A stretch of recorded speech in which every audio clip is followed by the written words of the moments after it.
எல்லாரும் பிஸியாக தான் இருப்போம். காலை எழுந்ததும் ஃபோன், அதுக்கப்புறம் வேலை, படிப்பு, ஃபேமிலி, ரெஸ்பான்சிபிலிட்டி. நாள் முடிஞ்சு போயிடும். ஆனா ஒரு கேள்வி கேட்கணும். இன்னும் 5 வருடம் கழிச்சு நீ எங்க இருக்கணும் என்று உனக்கு தெளிவா தெரியுமா? பல பேருக்கு ஆன்சர் தெரியாது. அதுதான் பிரச்சனை. நம்ம கஷ்டப்படுறோம், ஆனா எதுக்காக கஷ்டப்படுறோம் என்று தெரியாது. இலக்கு இல்லாத வாழ்க்கை திசை இல்லாத கப்பல் மாதிரி. கப்பல் ஓடிக்கிட்டே இருக்கும், ஆனா எங்க சேரும் என்று தெரியாது. நீங்க ஒரு நாள் கார் ஓட்டுனீங்கன்னு நினைச்சு பாருங்க. கூகுள் மேப் இல்லாம, டெஸ்டினேஷன் செட் பண்ணாம ஓடிக்கிட்டே போனா எங்கேயோ போய் சேருவீங்க. ஆனா அது நீ போகணும் என்று நினைத்த இடமா? அப்படியே தான் வாழ்க்கையும். இப்போ நான் உங்களிடம் கேட்கிறேன், நீங்க டெய்லி என்ன பண்றீங்க? சில நேரம் வேலை, சில நேரம் என்டர்டெயின்மெண்ட், சில நேரம் ஸ்ட்ரெஸ். ஆனா இது எல்லாம் சேர்ந்து உங்க ஃபியூச்சரை உருவாக்குதா அல்லது நேரத்தை மட்டும் கழிக்குதா? நேர்மையாக சொல்லட்டா, இலக்கு இல்லாதவன் சூழ்நிலைக்கு அடிமை.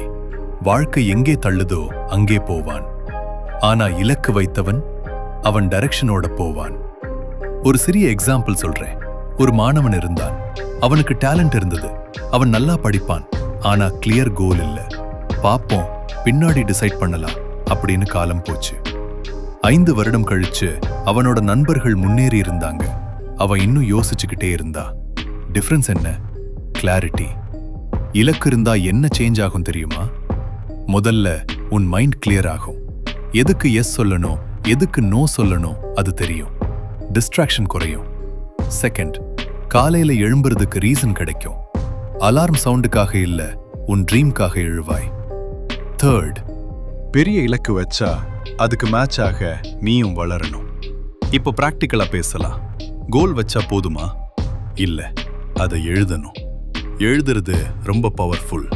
நீ மனசுல நினைச்சா அது விஷ், பேப்பர்ல எழுதுனா அது பிளான். இன்று இரவு இதை செய்யுங்க.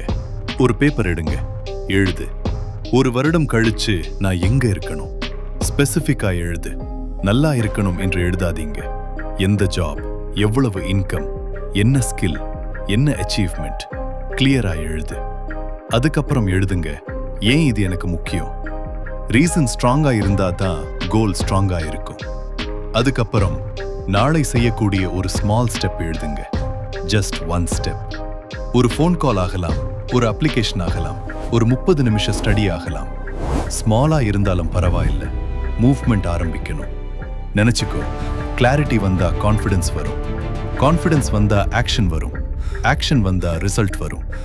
ரிசல்ட் வந்தா லைஃப் சேஞ்ச் ஆகும். இன்னொரு முக்கிய விஷயம், கோல் வச்சதும் எல்லாம் ஸ்மூதா போகாது. டிஸ்ட்ராக்ஷன் வரும். பீப்புள் டவுட் பண்ணுவாங்க. சம்டைம்ஸ் நீயே டவுட் பண்ணுவா. அந்த நேரம் என்ன செய்யணும்? உன் ரிட்டன் கோலை மீண்டும் படி. நீ எதுக்காக ஆரம்பிச்சேன்னு ஞாபகம் வை. நீங்க இப்போ எந்த ஸ்டேஜ்ல இருந்தாலும், ஸ்டூடெண்ட் ஆகலாம், ஜாப் இல்லாம இருக்கலாம், ஃபேமிலி ரெஸ்பான்சிபிலிட்டி இருக்கலாம், அது மேட்டர் இல்லை. டைரக்ஷன் இருந்தா, ஸ்லோவா இருந்தாலும் முன்னேற்றம் இருக்கும். டைரக்ஷன் இல்லைன்னா ஃபாஸ்டா ஓடினாலும் பயன் இல்லை. இப்போ ஒரு லாஸ்ட் கொஸ்டின். இன்னும் 5 வருடம் கழிச்சு நான் முயற்சி செய்திருக்கணும் அப்படின்னு ரிக்ரெட் பண்ண விரும்புறீங்களா? அல்லது நான் ட்ரை பண்ணேன், நான் வளர்ந்தே அப்படின்னு ப்ரௌடா சொல்ல விரும்புறீங்களா? டிசிஷன் இன்றுதான். இன்று இந்த வீடியோ முடிஞ்சதும் கமெண்ட்ல எழுதுங்க, என் இலக்கு. நீ எழுதுற அந்த ஒரு லைன் உன் வாழ்க்கை திரும்ப ஆரம்பிக்கிற லைன் ஆகலாம். நினைச்சுக்கோ, இலக்கு இல்லாத வாழ்க்கை ஓடும். இலக்கு வைத்த வாழ்க்கை முன்னேறும். உன் வாழ்க்கைக்கு இன்று திசை கொடு. இப்போதே தொடங்கு.